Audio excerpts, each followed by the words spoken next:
오늘 우리에게 주신 하나님 말씀은 사도행전 22장 22절부터 30절 말씀입니다. 제가 봉독하겠습니다. 하나님 말씀입니다.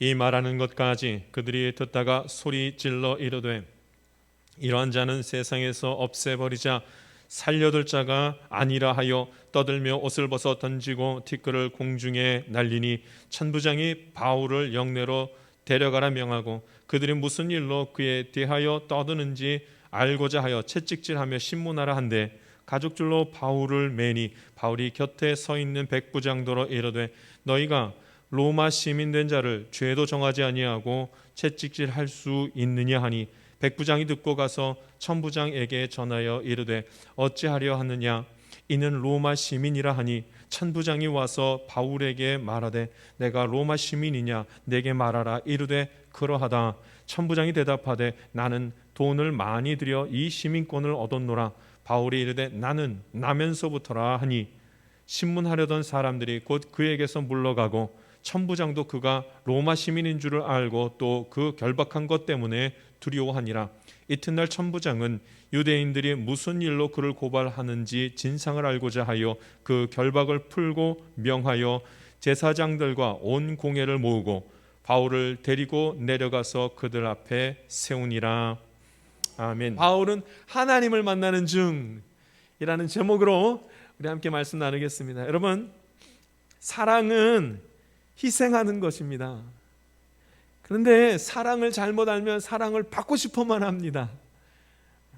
그래서 여러분, 받고 싶기만 하는 그 사랑은 굉장히 일차적인 사랑이고 성숙하지 못한 사랑이 받고 싶어만 하는 사랑이 그런 사랑입니다. 근데 사랑은 어떤 것인가? 희생하는 것이다. 그래서 그 사람을 너무 사랑하면 어떻게 하고 싶어요? 그 사랑을 받고 싶어요? 아니면은 그에게 어떻게 해줄까 하고 희생하고 싶어요? 여러분, 너무 사랑하게 되면은 그 사람을 위해서 희생하는 일들이 벌어집니다. 엄마가 자녀를 너무 사랑하면 자녀한테 뭐 달라 그러는 것이 아니라 어떻게 이 아이한테 해줄까 이렇게 생각을 하는 거죠. 부모님 중에 자녀의 사랑을 받고 싶어만 하는 사람이 없습니다. 주고 싶어 하지요. 어떻게든 주고 싶어 하죠. 하나님이 우리를 사랑하시는 줄 믿습니다. 그러니까 하나님이 희생하신 거예요. 하나님의 아들 예수 그리스도를 주심으로 말미암아 우리를 다 살리신 것입니다. 그래서 우리가 다 살아났기에 그 영으로 우리가 다시 살았기에 하나님을 찬양하는 자리에 하나님을 높이는 자리에 우리가 다 같이 선 줄 믿습니다.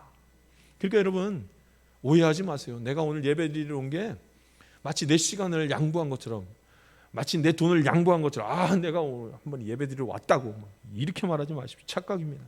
예수님의 희생으로 우리는 다시 살아난 줄 믿습니다. 하나님이 우리를 진정으로 사랑하시기 때문에 그의 희생으로 말미암아 우리가 다시 살았기 때문에 감사한 마음으로 주님 앞에 예배드려야 할 줄 믿습니다. 내가 정말로 하나님을 사랑하면 그럼 이제 어떻게 돼야 되는 거예요? 나도 주를 위해서 어떻게 하면 주를 위해서 살아갈까? 이 마음이 들 수밖에 없는 겁니다. 부부가 사랑하는지 사랑하지 않는지를 알려면 부부가 서로 얼마만큼 어떻게 하면 희생하는지를 보면 알 수 있습니다. 그런데 자꾸 저 사람이 나를 사랑하나 안 하나 뭐를 자꾸 사랑을 받으려고만 하면 그렇게 섭섭한 마음이 많이 들고 그렇게 원망스러운 마음이 많이 듭니다. 그런데 오늘 성경에 보면 너무너무나 사랑하면 뭐 하라는 거예요? 희생을. 내가 저 사람을 사랑하는데 저를 위해서 어떻게 할까? 어떻게 해줄까? 하는 마음이 드는 것입니다. 더 사랑하는 자가 더 희생하는 자리에 서는 것입니다. 바울이 하나님을 너무나 사랑했지요. 하나님을 너무나 사랑하니까 바울이 하나님을 사랑해서 한 일이 무엇인가? 바울이 하나님을 위해서 내가 어떻게 할까? 하나님의 사랑을 아는 자가 하는 일이 무엇인가? 내가 하나님을 위해서 전 인생을 바쳐야겠다. 나 주님과 함께 살리라. 이런 고백을 하는 것을 봅니다. 자신의 가장 귀한 것을 들여서 하나님을 섬기고 그렇게 살고 싶어 합니다. 왜냐하면 내가 하나님을 사랑하고 하나님이 나를 사랑하시니까. 할렐루야. 그런데 바울이 지금 성경에 보면은 어떤 일을 당하는가? 우리 지금 사도행전 1장부터 쭉 해왔으니까 조금 아시죠? 바울은 지금도 고난 가운데 있습니다. 1차 선교행, 2차 선교행, 3차 선교를 쭉 하는 동안에 여러분 예루살렘으로 들어가는 그 와정 중에 복음을 전하는 와정 중에 계속 있었던 일이 뭐냐면 고난당하는 일이었습니다. 계속 고난을 당합니다.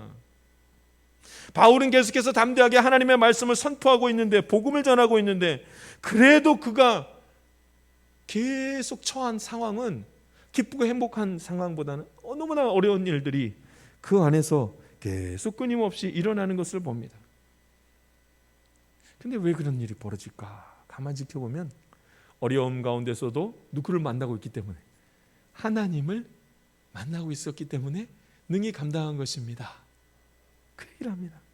저는 오늘 저와 여러분이 함께 바울의 인생이 왜 이랬어야만 했는지를 함께 주의 말씀을 은혜 가운데 나누었으면 좋겠습니다.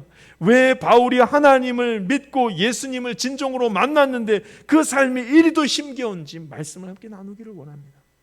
먼저 우리가 확인해야 될 것이 있습니다. 여러분, 하나님의 은혜를 먼저 알아야, 그래야 고난이 무엇을 의미하는지를 깨달을 수가 있습니다. 그냥 고난만 보면 그 고난은 어렵죠. 그것이 아닙니다. 하나님의 은혜가 내게 있는지를 먼저 확인해야 됩니다. 하나님의 은혜가 내게 있다는 것이 정말로 믿어지면, 그러면 내게 있는 고난이 어떤 의미인지도 함께 깨닫게 되는 것입니다. 여러분, 바울이, 그러므로 오늘 우리 말씀 볼 때 오늘 바울이 은혜가, 하나님의 은혜 가운데 있는지를 먼저 한번 좀 확인하면서 그 고난이 무엇을 그에게 의미하고 있는지도 함께 보기를 원합니다. 바울이 먼저 이런 고백들을 하죠. 바울이 지금 붙잡혀 있는데 그 천부장에게 한 말이 있었습니다. 백부장에게 말을 한 것이 있었죠. 25절 말씀 우리 한번 같이 읽어보겠습니다. 바울의 고백입니다. 자, 우리 바울이 한 말입니다. 백부장에게 한 말이죠. 25절 말씀 한번 읽어보겠습니다. 같이 읽습니다. 시작. 가죽줄로 바울을 매니 바울이 곁에 서 있는 백부장더러 이르되 너희가 로마 시민 된 자를 죄도 정하지 아니하고 채찍질할 수 있느냐 하니. 아멘. 그러니까 바울이 지금, 백부장이 바울을 결박하려고 했더니 바울이 뭐라 그러냐면, 나는 로마 시민이다. 그런데 죄를 정하지도 않고 채찍질할 수 있느냐, 이렇게 말을 합니다. 결박하려던 백부장이 깜짝 놀래가지고 천부장에게 갑니다. 이 사람이 로마 시민인데 우리 결박할 수 있습니까? 근데 왜 그러냐면, 로마 시민은 가죽줄로 메어놓고 하는 형벌은 받을 수가 없습니다. 그러니까 로마 시민에게는 금지된 형벌 중에 하나가 뭐냐면, 가죽줄로 매놓고 때리는 거는 할 수 없다는 거죠. 이 천부장이, 이 백부장의 이야기를 듣고 천부장이 가서 바울을 만나죠. 그리고 바울에게 하는 말이, 나는 돈을 많이 들여가지고 로마 시민을 얻었다, 이렇게 말합니다. 그러니까 바울이 뭐라 그래요? 바울이 뭐라 그러냐면, 나는 나면서부터라 하는 이런 말을 합니다. 우리 28절 말씀 한번 읽어보겠습니다. 28절 읽습니다. 시작. 천부장이 대답하되 나는 돈을 많이 들여 이 시민권을 얻었노라. 바울이 이르되 나는 나면서부터라 하니. 아멘. 여러분, 이 나면서부터라는 말을 한번 주목해 보십시오. 나면서부터 로마 시민이 됐다. 누가 한 거예요? 나면서부터 로마 시민이 되려면 누가 한 거예요? 자기 스스로 태어날 때 로마 시민으로 태어날 수 있어요? 부모님이 어떻게 도와주면 로마 시민으로 태어날 수 있어요? 아니죠. 하나님이 함께 하셔야 그 사람이 태어나는 자리와 장소와 그게 다 하나님이 결정하시는 것, 우리가 잘 알고 있습니다. 나면서부터 로마 시민이 되는 건 하나님만 하시는 것입니다. 내가 이 부모님 밑에서 이 시대에 이 장소에서 이렇게 태어나는 거, 이거 누구만 하는 거예요? 하나님만 할 수 있죠. 하나님. 그러니까 지금 나는 나면서부터라, 이 얘기는 뭐예요? 하나님의 은혜로 내가 이렇게 됐습니다. 나는 하나님의 은혜 중에 있습니다. 이 얘기를 합니다. 나는 나면서부터라, 나는 하나님의 은혜를 입은 자라, 이것을 자랑합니다. 여러분, 오늘 저와 여러분이 하나님을 자랑할 수 있게 되기를 간절히 바랍니다. 그 어떤 것도 아니고 하나님의 은혜 가운데 있는 사람은 하나님을 자랑하는 일이 계속 일어납니다. 그러니까 천부장이 뭐라 그래요? 나는 돈 들여가지고 로마 시민이 됐는데, 그래서 노력하고 애써가지고 돈 들여서 로마 시민이 되었는데 하면서 바울을 굉장히 부러워하죠. 자신이 할 수 없는 일은 자신이 할 수 없는 일이 바울에게는 쉽게 일어났기 때문에. 자, 그럼 바울이 무엇을 자랑합니까? 돈을 자랑한 겁니까? 권세를 자랑한 겁니까? 로마 시민권을 딴 것을 자랑하고 있습니까? 아니요. 바울은 누구를 자랑하냐면 하나님을 자랑하고 있는 중입니다. 나는 나면서부터라. 로마 시민이 된 것을 자랑한 것이 아니에요. 지금 바울을 가만 보십시오. 로마 시민 된 것, 시민권 가지고 있는 걸 자랑하겠습니까? 아닙니다. 그게 아니라 하나님이 나를 하나님의 뜻 가운데 로마 시민이 되게 한 겁니다. 누굴 자랑해요? 하나님을. 할렐루야. 하나님 자랑할 수 있어야 됩니다. 인생의 모든 여정은 하나님이 나면서부터 나에게 정해준 것이 따로 있습니다. 지금 그 얘기를 합니다.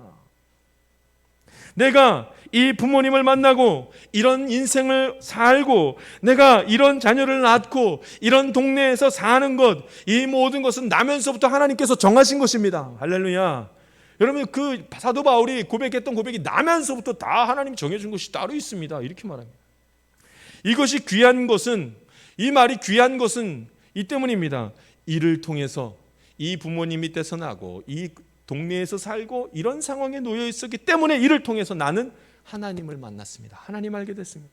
나는 이런 상황, 이런 환경, 이런 여건 속에서 이 일들을 통해서 나는 예수 그리스도를 믿게 되었습니다. 그러니까 하나님을 자랑하는 사람은 이 모든 것이 다 하나님께서 정해놓으시고 이 정해놓은 틀에 있었기 때문에 나는 하나님을 알게 되었습니다. 할렐루야. 그러니까 여러분, 이 어떤 사람은 나는 왜 이런 부모님을 만나고 나는 왜 이런 삶을 살고 나는 왜 이런 자녀를 낳아가지고 이렇게 고생을 한 거야. 여러분, 이렇게 생각하는 모든 사람들, 불평하면서 사는 사람들, 더 잘 살려고만 하면 그런 생각이 듭니다. 불평이 돼요. 그런데 하나님을 만나는 것이 가장 기쁜 사람은 이 모든 환경이 어떠하든지 간에 이것은 하나님이 만들어 놓으셨으니 이 일을 통해서 나는 하나님을 만나리라. 할렐루야. 그러니까 하나님 정해주신 것이 너무나 좋은 거죠. 나는 나면서부터라. 나는 하나님의 은혜 가운데 있고 나는 나면서부터 되어진 이 모든 일로 인하여서 하나님을 만났고 예수 그리스도를 믿게 되었습니다.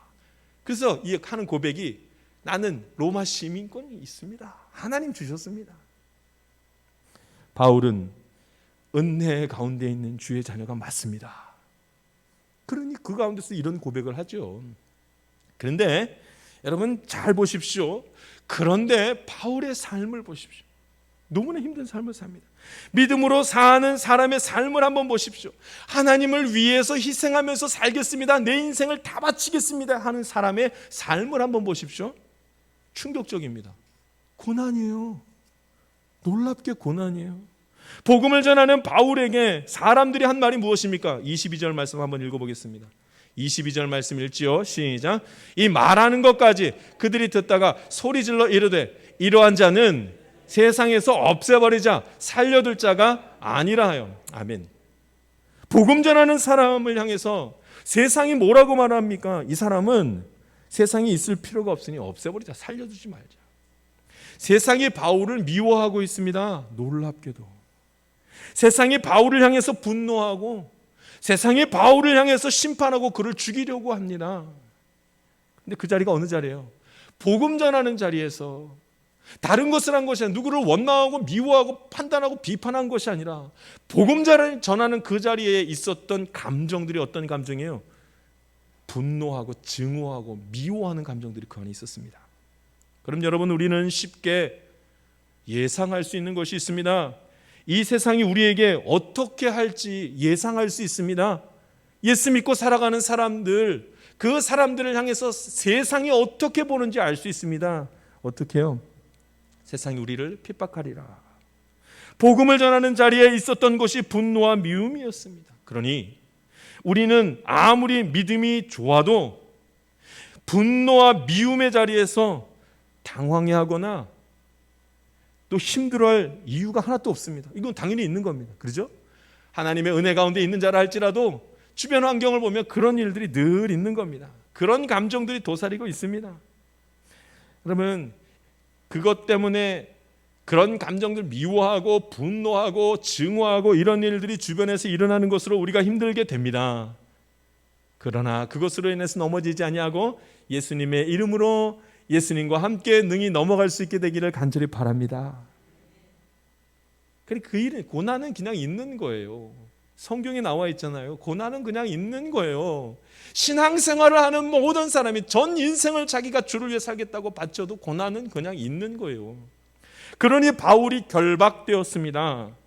신앙인의 삶은 어떠한가? 바울이 결박된 걸 보면 알 수 있습니다.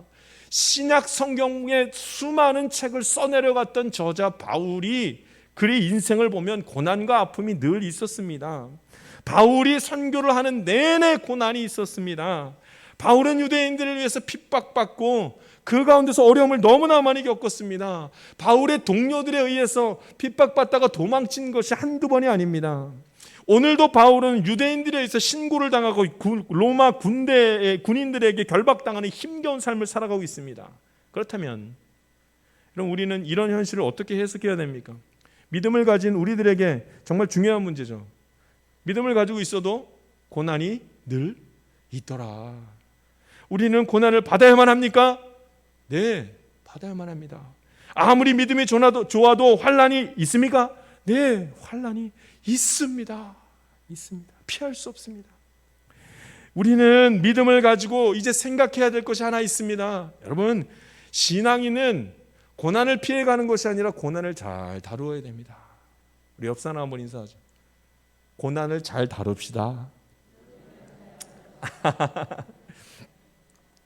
고난이 없잖아요. 그러나 신앙인은 믿음을 가지고 사는 사람은 고난을 잘 다룰 수 있어야 됩니다. 고난이 없기를 바라는 것이 아니라 고난을 잘 다룰 수 있어야 한다는 말입니다. 왜냐하면 하나님이 우리의 인생 가운데 고난을 거기다가 심어 놓으셨습니다. 그냥 거기 있게 하셨습니다.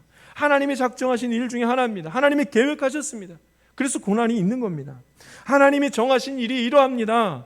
고난받는 기간도, 고난받는 장소도, 고난받는 대상도, 심지어 고난받는 그 깊이, 그 정도도 하나님 다 정해놓으신 거예요. 피해갈 수가 없습니다. 이 사실을 알지 못하면, 고난이 우리에게 있을 것이라는 사실을 알지 못하면 어떻게 신앙생활을 할 수 있으며 어떻게 믿음을 지킬 수 있겠습니까? 고난이라는 것 때문에 다 무너져 내리죠. 하나님이 고난을 우리 가운데 심어 놓으셨다는 사실을 알지 못하면, 그러면 고난 때문에 다 신앙 망가집니다. 믿음이 무너질 수밖에 없습니다. 그래서 우리는 고난이 없는 것이 아니라 고난을 잘 다룰 수 있어야 됩니다. 할렐루야. 여러분, 주의 이름으로, 예수님의 이름으로 우리에게 잠시 있는 고난과 환난을 능히 잘 감당할 수 있게 되기를 간절히 바랍니다. 그럼 여러분, 하나님은 왜 우리에게 고난을 주셨을까요? 하나님은 우리가 고난을 통하여 하나님을 만나는 것을 알고 있기 때문에 그 고난을 주시는 겁니다. 고난 가운데서 하나님을 더 강하게 붙들더라고요. 왜냐하면요 라고 말 안 해도 알지요. 이미 우리는 많이 고난받으면서 살아왔기 때문에, 환난을 겪으면서 그 가운데 어떻게 믿음을 지켰는지 알고 있기 때문에, 여러분, 고난 가운데서 하나님을 더 강하게 붙들고 고난 가운데서 더 많이 기도하더라고요. 목사님, 그래도 저는 고난이 없었으면 좋겠습니다. 모든 사람이 다 그렇게 생각하지요. 고난을 좋아하는 사람이 세상에 어디 있습니까? 그러나 고난이 없으면 우리는 하나님을 가까이 하지 않을 정도로 매우 완악하고 미련한 자들입니다. 여러분, 불이 아무리 뜨겁다고 얘기해줘도 말해주면 소용없잖아요.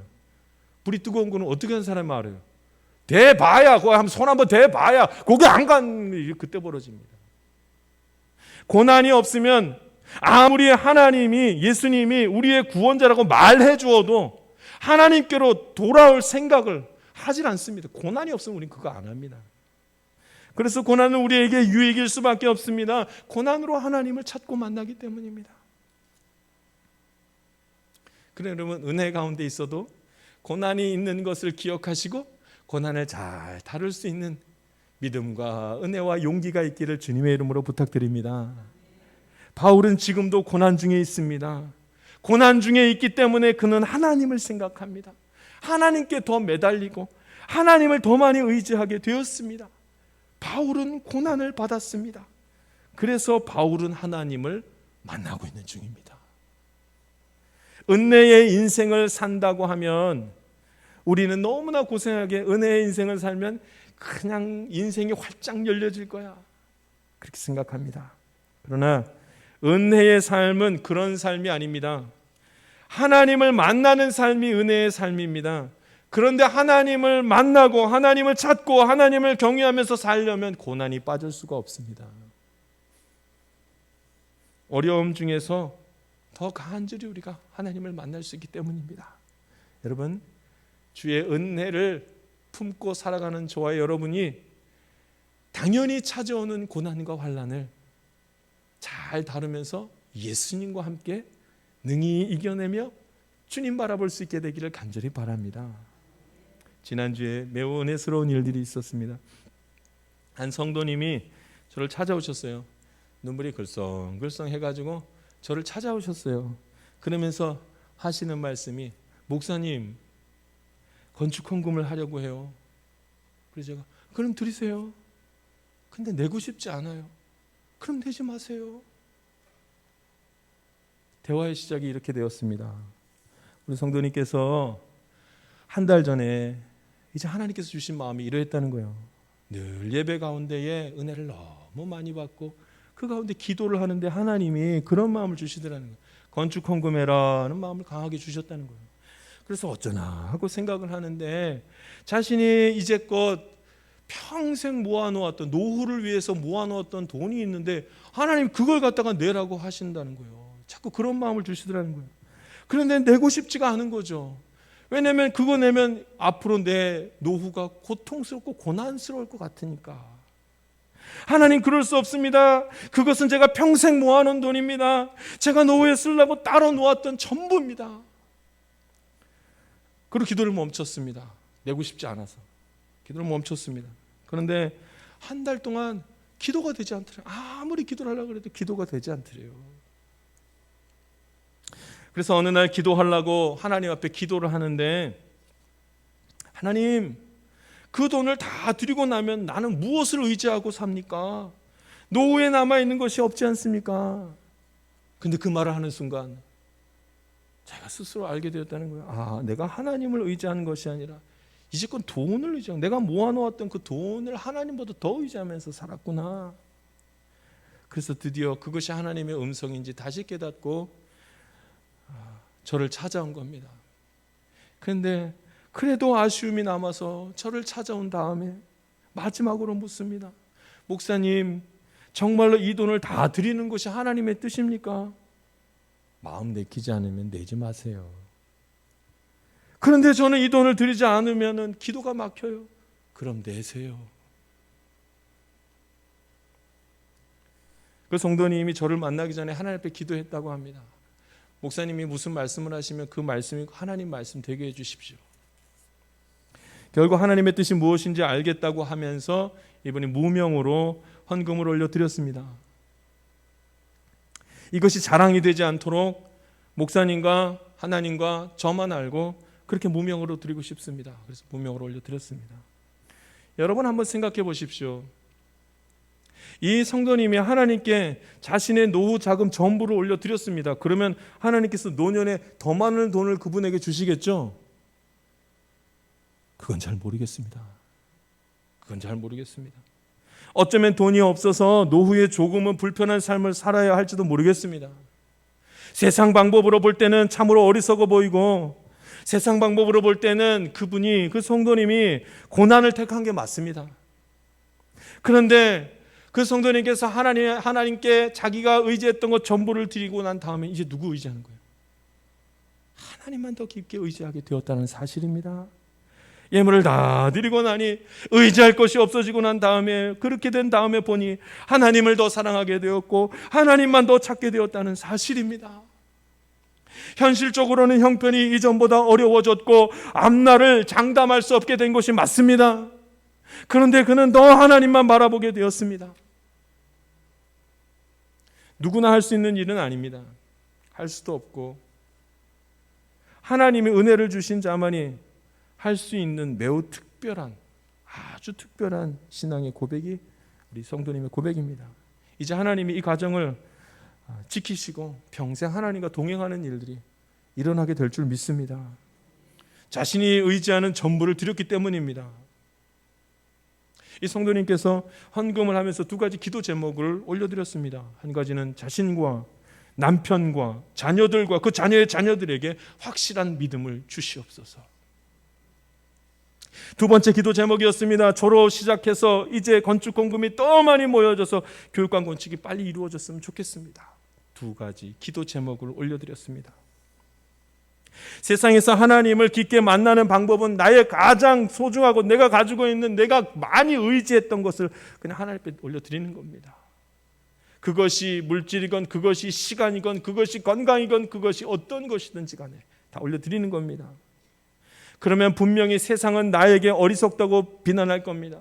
내가 세상에서 힘들게 살아갈지도 모른다고 세상이 나를 비난할 것입니다. 그러나 나는 그 가운데서, 이 힘든 삶의 여정 가운데서 하나님을 더 깊게 만나는 은혜와 기쁨이, 감사가 있게 되는 것입니다. 바울이 왜 이렇게 힘들고 고된 인생을 선택하고 살아갔는가? 그것은 그가 그런 일들을 통해서 하나님을 만나는 중이었기 때문입니다. 우리에게 늘 고난만 있지는 않습니다. 고통스러운 인생만 남아있는 것은 아닙니다. 그러나 우리가 믿음을 가지고 이 세상 살아갈 때 기대해야 할 것이 매우 분명합니다. 하나님을 찾기 위한 고난의 인생이 기다리고 있다는 사실입니다. 나는 하나님을 만나는 중입니다. 그러므로 내게는 고난이 여전히 남아 있습니다. 이것이 믿음의 길을 걸어가는 하나님의 사람들이 바라보게 되는 신앙생활이요 인생입니다. 오늘 저와 여러분이 예수님 잘 믿으면서 하나님 만나는 중에 있는 축복의 시간, 특별한 시간들을 갖기를 간절히 바랍니다. 함께 기도하겠습니다. 살아계신 하나님 아버지, 오늘도 주의 말씀을 함께 나누게 하여 주시니 감사를 올려드립니다. 우리 모두가 하나님을 찾고 하나님을 만나는 기쁨과 소망 가운데 거하기를 원하오니 우리를 붙들어 주시옵소서. 아버지 하나님, 잠시 있는 고난과 환난으로 인하여 아버지 인생이 무너져 내리거나 믿음이 무너져 내리지 아니하도록 도와주시옵고, 이 모든 일들 가운데 하나님의 계획하심이 있음을 믿고 예수님의 이름을 의지하며 살아가는 주의 자녀들 되게 하여 주시옵소서. 감사함이 예수님의 이름으로 기도하옵나이다. 아멘. 세상 가운데로 나아가는 성도 여러분, 하나님이 나를 창조하셨는데 나를 창조하신 하나님을 만나지 못하고 사는 것은 참으로 불행한 삶입니다. 또한 그 가운데 사단이 우리가 주님께로 가는 것을 막고 있다는 사실조차 알지 못하는 것도 참으로 안타까운 일입니다. 주의 말씀이 여기에 있습니다. 믿음으로 사는 자에게 당연히 찾아오는 고난과 환난으로 당황해하지도 낙심하지도 마십시오. 오히려 그 시간이 하나님을 찾는 시간이며 전심으로 하나님께 달려갈 수 있는 때입니다. 살아계신 나의 하나님, 그 하나님을 붙들며 그 영혼이 평안을 얻고 믿음의 열매를 인생의 여정 가운데 맺어가기를 소망합니다. 걱정하지 마십시오. 우리는 지금 바울과 같이 하나님을 만나고 있는 중입니다. 믿음으로 주께서 허락하신 인생길을 감사함으로 걸어갑시다. 지금은 우리 구주 예수 그리스도의 은혜와 하나님의 놀라우신 사랑과 성령님의 감동과 교통 충만하신 은총이 환난 가운데서도 낙심하지 아니하며 하나님을 찾고 하나님과 동행하기를 원하는 주의 귀한 자녀들 가운데 지금부터 영원토록 함께하기를 간절히 축원하옵나이다. 아멘.